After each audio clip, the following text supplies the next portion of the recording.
just wanna walk with you, Lord. Walk with you and talk with you every day. Shabbat Shalom. I want to thank everybody for joining.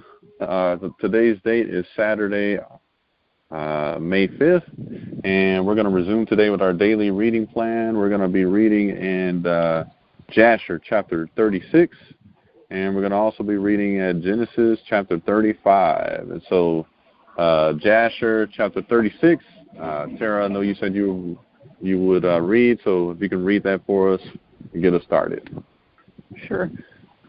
At that time the Lord appeared unto Jacob, saying, Arise, go to Bethel, and remain there, and make there an altar to the Lord, who appeareth unto thee, who delivered thee and thy sons from affliction. And Jacob rose up with his sons, and all belonging to him, and they went and came to Bethel, according to the word of the Lord. And Jacob was 99 years old when he went up to Bethel, and Jacob and his sons, and all the people that were with him, remained in Bethel in Luz. And he there built an altar to the Lord, who appeared unto him, and Jacob and his sons remained in Bethel 6 months. At that time died Deborah, the daughter of Uz, the nurse of Rebekah, who had been with Jacob, and Jacob buried her beneath Bethel under an oak that was there. And Rebekah, the daughter of Bethuel, the mother of Jacob, also died at the time in Hebron. The same is Caritha Arba, and she was buried in the cave of Machpelah, which Abraham had bought from the children of Heth. And the life of Rebekah was 133 years, and she died. And when Jacob heard that his mother Rebekah was dead, he wept bitterly for his mother, and made a great mourning for her, and for Deborah, her nurse, beneath the oak. And he called the name of that place Elon Bachhuth. And Laban the Syrian died in those days, for God smote him because he transgressed the covenant that existed between him and Jacob. And Jacob was 100 years old when the Lord appeared unto him, and blessed him, and called his name Israel. And Rachel, the wife of Jacob, conceived in those days. And at the time Jacob and all belonging to him journeyed from Bethel to go to his father's house to Hebron. And while they were going on the road, and there was yet but a little way to come to Ephrath, Rachel bare a son, and she had hard labor, and she died. And Jacob buried her in the way to Ephrath, which is Bethlehem, and he set a pillar upon her grave, which is there unto this day. And the days of Rachel were 45 years, and she died. And Jacob called the name of his son that was born to him, which Rachel bare unto him, Benjamin, for he was born to him in the land on the right hand. And it was after the death of Rachel that Jacob pitched his tent in the tent of her handmaid Bilhah. And Reuben was jealous for his mother Leah on account of this, and he was filled with anger. And he rose up in his anger, and went and entered the tent of Bilhah, and he thence removed his father's bed. At that time the portion of birthright, together with the kingly and priestly offices, was removed from the sons of Reuben, for he had profaned his father's bed. And the birthright was given unto Joseph, the kingly office to Judah, and the priesthood unto Levi, because Reuben had defiled his father's bed. And these are the generations of Jacob, who were born to him in Padanaram, and the sons of Jacob were 12. The sons of Leah were Reuben the firstborn, and Simeon, Levi, Judah, Issachar, Zebulun, and their sister Dinah. And the sons of Rachel were Joseph and Benjamin. The sons of Zilpah, Leah's handmaid, were Gad and Asher. And the sons of Bilhah, Rachel's handmaid, were Dan and Naphtali. These are the sons of Jacob, which were born to him in Padanaram. And Jacob and his sons, and all belonging to him, journeyed and came to Mamre, which is Kiriath Abra, that is in Hebrew, where Abraham and Isaac sojourned. And Jacob with his sons and all belonging to him dwelt with his father in Hebron. And his brother Esau and his sons and all belonging to him went to the land of Seir and dwelt there, and had possessions in the land of Seir. And the children of Esau were fruitful and multiplied exceedingly in the land of Seir. And these are the generations of Esau that were born to him in the land of Canaan. And the sons of Esau were 5. And Adah bare Esau his firstborn Eliphaz, and she also bare to him Ruel, and Ahlibama bare to him Jeush, Yalam, and Korah.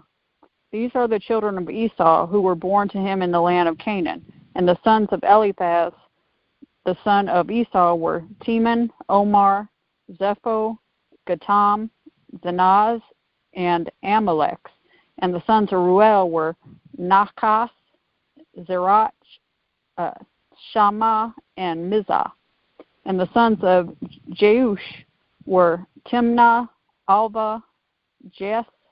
And the sons of Yalam were Allah, Phinor, and Kenaz. And the sons of Korah were Teman, Mitzar, Magdiel, and Iram. These are the families and the sons of Esau according to their dukedoms in the land of Seir. And these are the names of the sons of Seir the Horite, inhabitants of the land of Seir: Lotan, Shobal, Zibeon, Anah, Dishon, Ezor, and Dishon, being 7 sons. And the children of Lotan were Hori, Herman, and the sister Timnah, that is Timnah, who came to Jacob and his sons, and they would not give her ear to her. And she went and became a concubine to Eliphaz, the son of Esau, and she bare him Amalek. And the sons of Shobal were Alban, Manahath, Ebal, Shepho, and Onam. And the sons of Zibeon were Aj and Anah. This was the Anah who found the Yemim in the wilderness when he fed the asses of Zibeon his father. And whilst he was feeding his father's asses, he led them to the wilderness at different times to feed them. And there was a day that he brought them to one of the deserts on the seashore, opposite the wilderness of the people. And whilst he was feeding them, behold, a very heavy storm came from the other side of the sea and rested upon the asses that were feeding there, and they all stood still. And afterward, about 120 great and terrible animals came out from the wilderness at the other side of the sea, and they all came to the place where the asses were, and they placed themselves there. And those animals, from their middle downward, were in the shape of the children of men, and from the middle upward, some had the likeness of bears, and some the likeness of keepas, with tails behind them from between their shoulders reaching down to the earth, like the tails of the Dushipath. And these animals came and mounted and rode upon these asses and led them away, and they went away into this day. And one of the animals approached Anah and smote him with his tail, and then fled from that place. And when he saw this work, he was exceedingly afraid of his life, and he fled and escaped to the city. And he related to his sons and his brothers all that had happened to him. And many men went to seek the asses, but could not find them. And Anah and his brothers went no more to that place from that day following, for they were greatly afraid of their lives. And the children of Anah, and the son of Seir, were Dishon and his sister Ahlibama. And the children of Dishon were Hemdan, Eshban, Ithran, and Cheron. And the children of Ezer were Bilhan, Zavan, and Achan. And the children of Dishon were Uz and Aran. These are the families of the children of Seir the Horite, according to their dukedoms in the land of Seir. And Esau and his children dwelt in the land of Seir the Horite, the inhabitant of the land, and they had possessions in it, and were fruitful and multiplied exceedingly. And Jacob and his children and all belonging to them dwelt with their father Isaac in the land of Canaan, as the Lord had commanded Abraham their father. All right, thank you, Tara. That was the reading there of Jasher, chapter 36 here. So when we look at this chapter, it starts out talking about how the Most High actually told Jacob to go to the land of Bethel, to go to the city of Bethel, rather, and make an altar to him and everything as well. And so, of course, he goes there, him and his sons and all belonging to him. And Jacob, at this time, it says, was 99 years old when he went to Bethel. Now, that's one of those things that is really interesting because it says that he was 99 years old at this time. So to let you know that Jacob, at this time, think about something now, everybody. Jacob was 99 years old when all this was going on. And it was at that time after he built the altar, after 6 months or so, that Deborah, the daughter of Uz, who was Rebekah, his mother's nurse, had actually died at that point, and so they buried her. But then also you have Jacob and Esau's mother, Rebekah herself, who ends up passing away at that time as well. And so, of course, obviously, Jacob is actually mourning for her and these things, and understandably so. I mean, that's his mother. And you also have Laban, who was Jacob's uncle, who was the actual brother of his mother, who also passed away. And so you got all these three people that had actually died at this point. And so, of course, they're mourning. They're going to bury them and things like that. Also, at the same time, Rachel has Benjamin at this time. Remember, Benjamin was the youngest tribe out of all the Israelites. He was the youngest son. And she actually dies at the time of childbirth. Now, what's interesting here is something to point out, all right, the age difference. It says Rachel, when she died, according to, let's see here, verse 11, she was only 45 years old. Now, everybody think about this. Rachel was 45. How old was Jacob? 99. So that tells you there was quite a bit of difference in the age there, right? Rachel was a young woman. Now, after she died, though, of course, at this point, Jacob pitched his tent, as it says in verse 13, in the tent of his handmaid Bilhah. And it says that Reuben was jealous for his mother. Now, here's the thing. We got to point out something here. If Jacob is actually pitching his tent for Bilhah, that means, if everyone recalls, Bilhah was actually the servant of Rachel. All right, just like Zilpah was the servant of Leah. So we see something going on here, that Jacob's actually pitching his tent for Bilhah at this point, who was, close to Rachel. And so that means something more than just pitching his tent. It means that he must have been dwelling with her or something of that effect that would actually make Leah, possibly be jealous as a wife. Now, it doesn't say there that actually Leah was jealous on account of this. It says that Reuben was jealous for Leah. So that means that Reuben became angry about this, because basically the thought in his mind, I'm sure, was, hey, why is my father, going and actually pitching this tent among Bilhah when he should be right here with my mom, Leah? So what does Reuben do? And this is why, we always have to think about that even people that we call brother, sister, they can do something sometimes out of anger. They can make a mistake. They can do something deliberate. But we're always supposed to exercise forgiveness, of course. But look at what actually Reuben did as a result of this. He got so upset, so angry with his father, that he rose up and actually slept with his father's wife. Now think about that for a second. How angry does a son have to be to go and sleep with his own father's wife? But that's what Reuben did. Now, when you read in the account in Jubilees, it tells you that Bilhah at this time was actually drunk. And when Reuben came in to go to have intercourse with her, she thought that it was Jacob. See, but you wouldn't know that piece unless you read the book of Jubilees. This is why we have to have a reading plan so we can actually read and understand these things, right? So Bilhah was drunk at the time when it happened, but Reuben knew in full well what he was doing was wrong.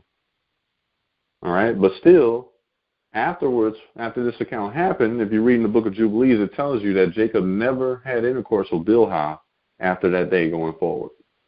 So after Reuben did this, Jacob never slept with Bilhah anymore. And again, you can read that in the book of Jubilees. I can't remember the exact chapter, but it's there. And it tells you the background around this.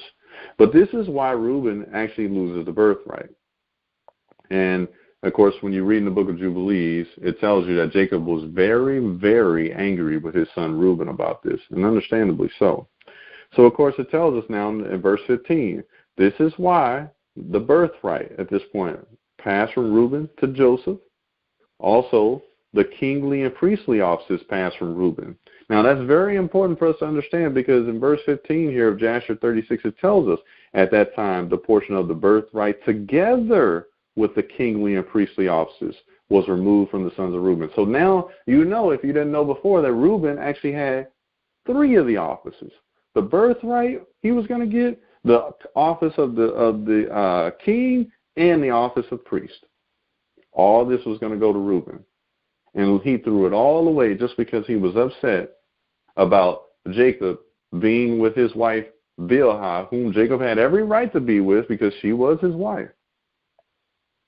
So again, he lost the birthright itself went to Joseph. The kingship went to Judah. Of course, we know. That's why we know that in the future prophecies, the Messiah himself will be king over all the earth, and after everything, as the Bible says, after he's placed all the enemies of under his footstool, he's going to turn the kingdom then back over to the Most High, it says. Now, but of course, we know that the Messiah had to come from the tribe of Judah in order to be king. And then, of course, the office of the priest went to Levi. So now you know the backstory. If you didn't know it before, now you know why those things went, why Joseph got the birthright, why Judah got the kingship, why Levi got the priesthood. Now you know why, the story behind it. And so after that, it goes into talking about the generations of Jacob's sons that were born to him while he was in Padanaram. And, of course, it names his son, and, of course, we'll name them. You have from Leah, you have Reuben, Simeon, Levi, Judah, Issachar, and Zebulun, along with Dinah. You also had Joseph and Benjamin through Rachel. You had Gad and Asher from Zilpah, who was Leah's handmaid. And then you had Dan and Naphtali from Bilhah, who was Rachel's handmaid. So those were his sons, of course, born to him in Padanaram. And so, of course, at this point, Jacob and his sons and all belonging to him, they actually came to Mamre, which is the same as Kiriath Arba, which basically was the city of Hebron. And at this point, they came there to dwell with his father Isaac. So at that point, Jasher 36 starts then going into Esau and all his belongings, and it basically gives a history account of how Esau and his sons actually went into the land of Seir and started dwelling there.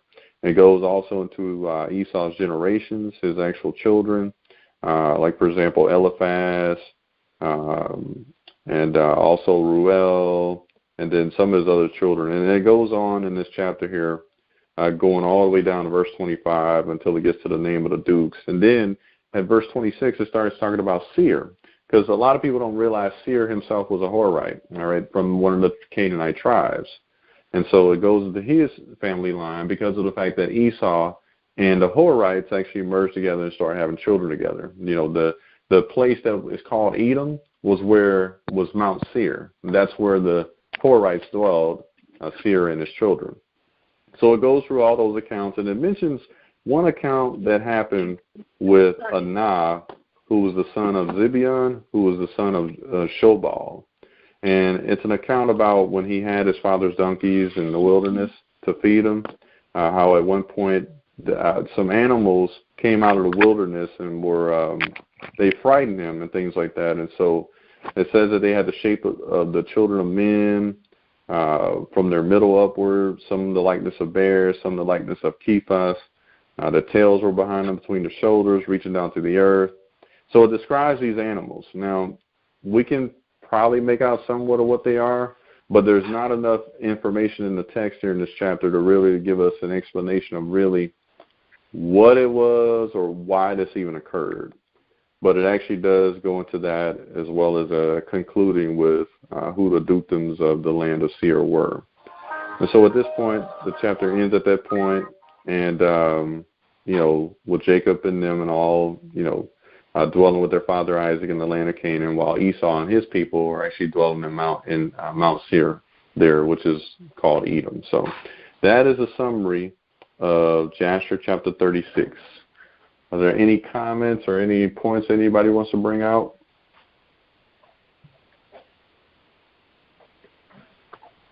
Nobody has any points they want to point out or anything? Yeah, like, man, I hope I don't get their names mixed up. With Rachel, it takes me back to remember when she stole her father's, what's it called, his gods. His gods. And remember when Jacob said, whoever in my household might have taken them, let them be dead, or whatever it was. Basically like that they were going to die if anybody in his household had done it. And then you see here that she dies at such a young age. And then also like kind of what you touched on with the age difference, like, you know, it just shows the difference between kind of back then how things were looked at. You know, people must have been definitely way more mature than they are now, because the thing about it is when you hear about stuff like that now, typically somebody's going to call, you know, the lady a gold digger or act like something's wrong with the lady or the man because of such a huge age difference. And yeah, sometimes that's right, but sometimes, you know, somebody could just be looking at it from a different perspective as well. Like the woman could be younger and think, well, he would be a good provider and take good care of me, but of course 99 today is a lot different than 99 back then. Yep. That's all I got. All right, appreciate that. Whoever's in the background who's got the dinging that's going on, can you mute your background there? I'll tell you what. Let me just do it here. Okay, thank you. All right, so thank you, Tara, for those comments. Anybody else have any comments or anything also they want to point out from this chapter?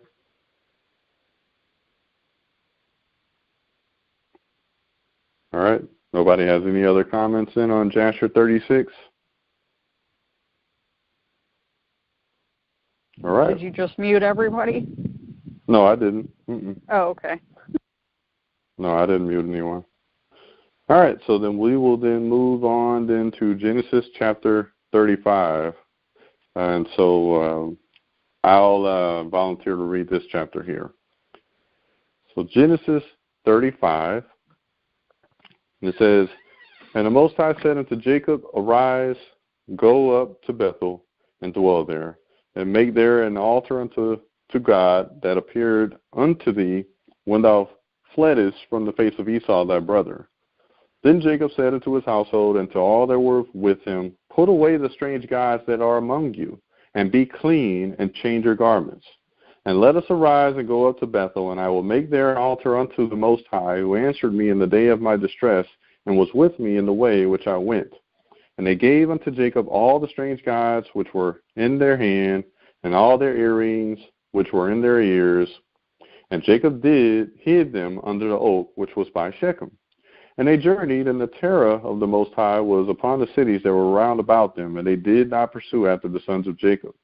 So Jacob came to Luz, which is in the land of Canaan, that is Bethel, he and all the people that were with him. And he built there an altar and called the place El Bethel, because there the Most High appeared unto him when he fled from the face of his brother.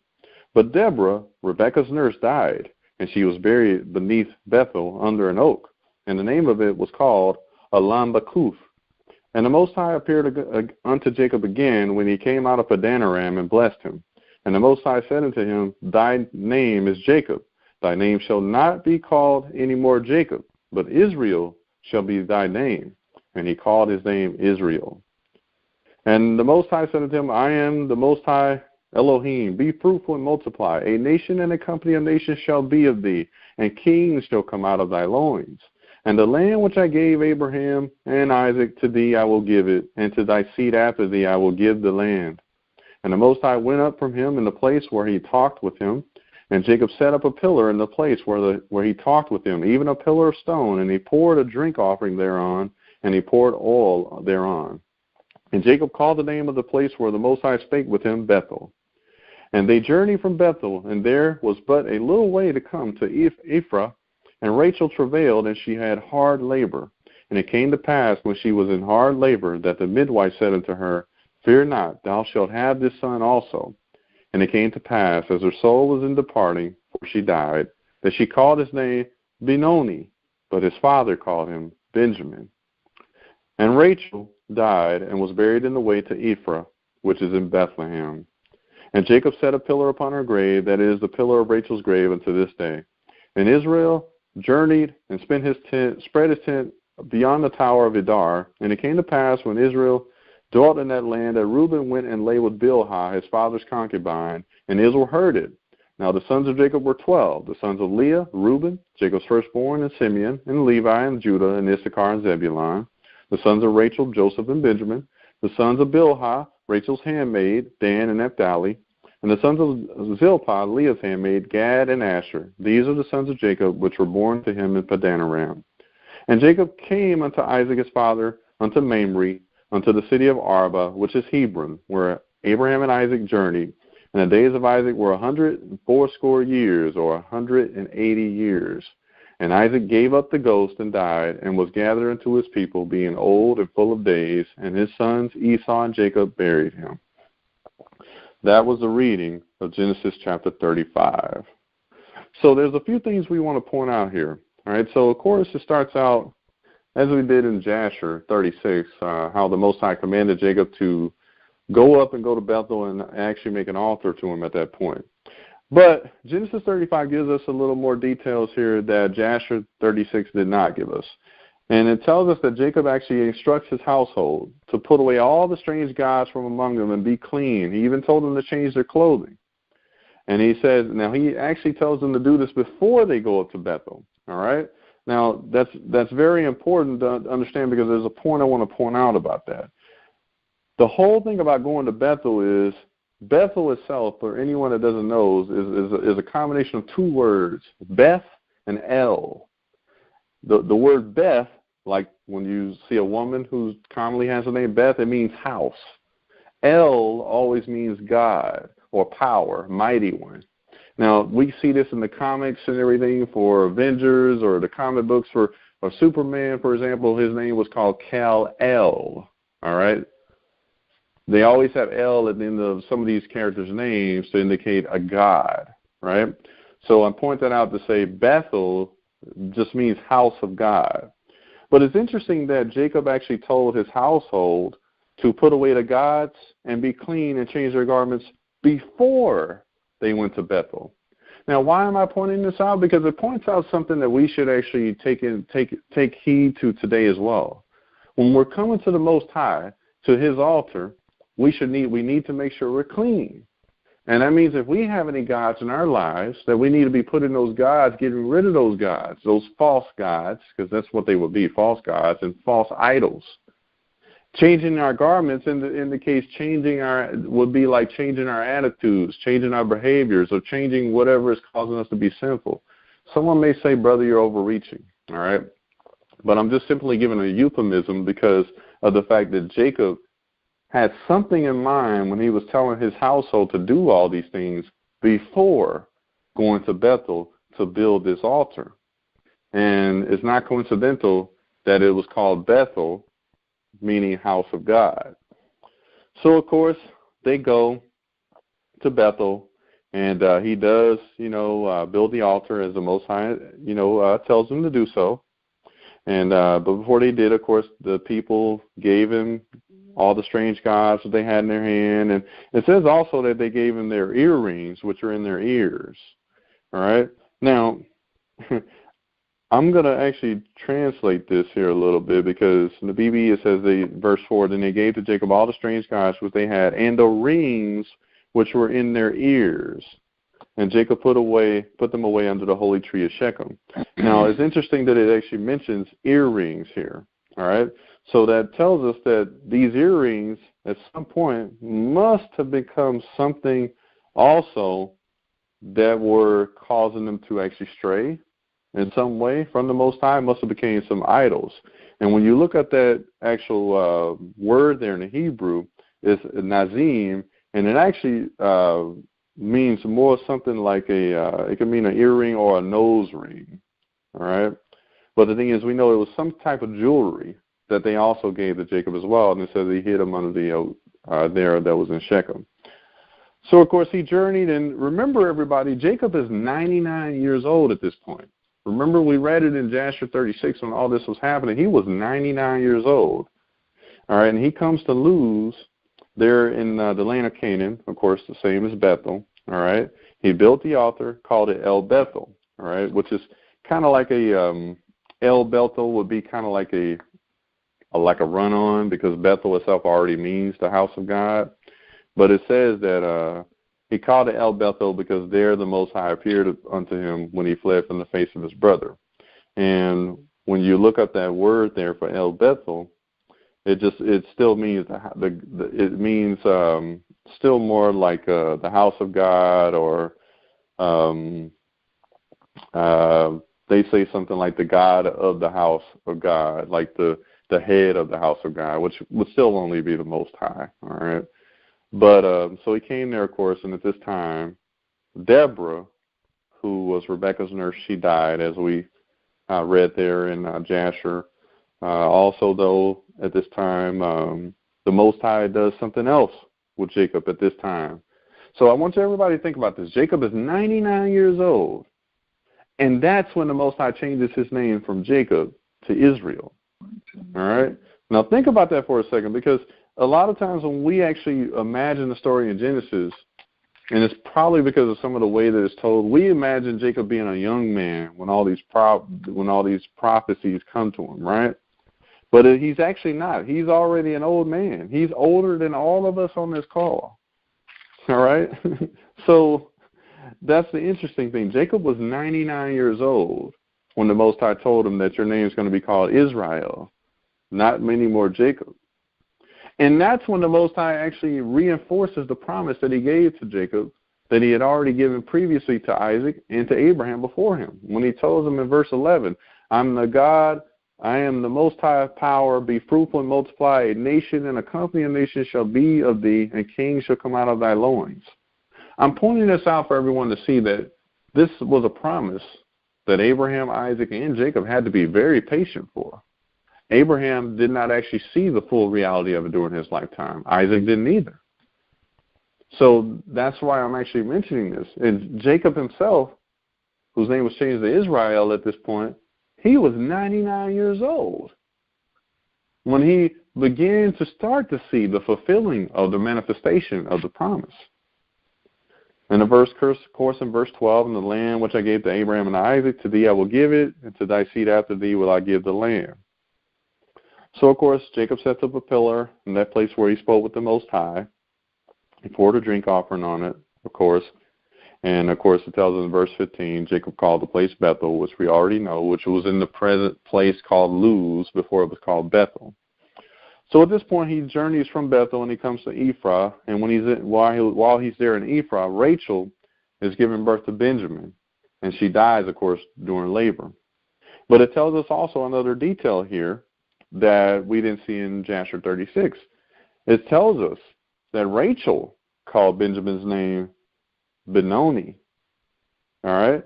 And does anyone know what Benoni means? It means son of my sorrow. It's a combination of two words in Hebrew, Ben and Oni. All right? Oni meaning sorrow, son, Ben meaning son or daughter. Well, Ben meaning son of. So she called him Benoni because saying son of my sorrow. But if you notice, though, it says that Jacob actually called him what? Benjamin. All right, or as we would say it in Hebrew, Benjamin. All right, and it means son of my right hand. So because again, it's a combination of two words, Ben and Yamin. All right, so Yamin, right hand, Ben, son of. So I hope everybody sees that, and I just wanted to point that detail out. Rachel called him son of my sorrow. Jacob, who is now known as Israel, said, no, he's going to be called son of my right hand. So, of course, Rachel dies. She's buried in Ephraim, which also is what becomes known as Bethlehem. And so at that point, they journey from there to Adar. And, of course, it goes into talking about how Reuben lay with Bilhah here. And, again, it doesn't mention the part in Jubilees where Bilhah was actually drunk. But it also doesn't mention the part why Reuben went into Bilhah as well, which we did learn why he did that in Jasher 36. And then, of course, the chapter goes into mentioning his sons. And at this point, of course, we see that Jacob does return to the house of Isaac, his father. And at that point, Isaac actually does die. It mentions here in Genesis 35 being 180 years old. And so, as you all can see, there were some details that were here that were not in Jasher. There were some details in Jasher that were not here. When you put them all together, though, it gives a fuller understanding of what was taking place. And so that's a summary of Genesis chapter 35. Are there any comments or any questions or anything that anyone wants to point out?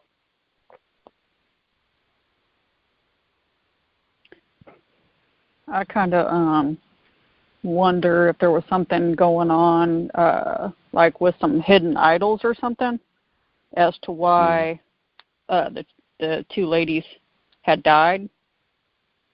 I mean, I know that the text doesn't say that specifically, but it's, you know, it's funny that he goes and says to them to make sure, you know, to his household, make sure you put away any idols. Get rid of your idols. Don't bring them with us on this. Get rid of that stuff.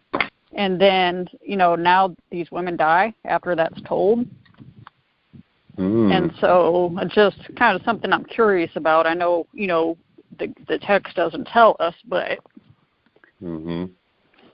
that's all I got. Well, that's a good point, though. Yeah, because it almost makes you think about the very fact that Jacob actually said, hey, turn away all your gods. Let's put them away before going to Bethel. Shows the fact that he actually knew that there were people in his household that had false gods among them. And Jacob wanted to make sure this was actually taken care of before they went to Bethel, before he went to Bethel to set up his altar. So, yeah, that's a good question, Tara. Like you said, we don't have anything that we can say concretely from the text as to what may have led to all these women's death. Except Rachel, though. We do know that Rachel, as we pointed back in an earlier chapter in Genesis, when they were leaving from Laban, she had stolen some of Laban's idols. And Jacob actually said, let death come upon the one who actually takes of the idols. You know what I mean? And, of course, we see that she dies at a very young age, being only 45 years old. That's not mentioned in Genesis 35 here, but it's mentioned in Jasher 36 that she was only 45. And Jacob was 99 at the time when she died. So, yep, good point, Tara. Anybody else? I would say what came to my mind is when they mentioned jewelry and they mentioned idols in the same breath or the same sentence, and you start thinking about when Moses came down the mountain and they built the calf, and you go further on and you talk about people that were named Jews from Judah, but they at first were called jewelry. They mentioned something about jewelry, and all that just brought me to the fact that when you start looking at jewelry, a lot of times people get puffed up with that. They mention about giving the man with gold a higher seat in the church, and so we know that when you're adorning yourself with different things, you could kind of inflate your ego. Then when you look at the place that people who are actually called Jews now, where they're placed in society or this world, it just made me think of a correlation sometimes that, God asks you to put away all these things before you come from, before Him. And we also know that they don't serve God in the same manner that we do, So it's just kind of funny that they would put that together in one sentence, Yes, sir. It just made me start, to put things together. But I did want to say, maybe I didn't, you talked about wealth earlier, and I thought about that. And, the way you talked about wealth, they weren't talking, we think of it as money, but it's the same thing that we thought about when we started thinking about tithes.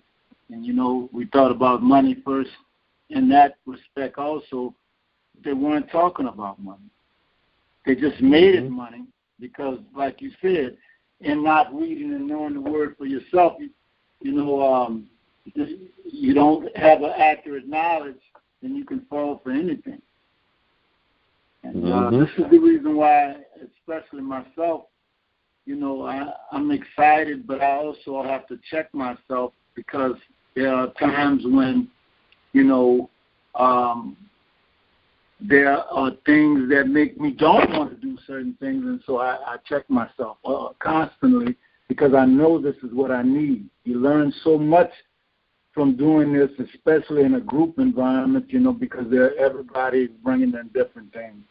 So that's all I have to say. Well, definitely appreciate that, Brother Hugh. Absolutely. Yep. Thank you, bro. Okay. Anybody else got anything they want to contribute as well? All right. Well, if nobody has anything else, then we'll go ahead and end the call here. But for those of us on here, let's stay on afterwards, because we have to talk about first fruits of this coming up. So for those out in YouTube land, hey, we want to thank you guys for joining us, for taking the time out of your day. We hope that these daily readings that you guys hear us actually go through, that they will inspire you to actually be readers more so. It will encourage you also to make sure that you are rightly dividing the word of truth, not according to a man's doctrine or a man's point of view, but according to what the Most High Word says.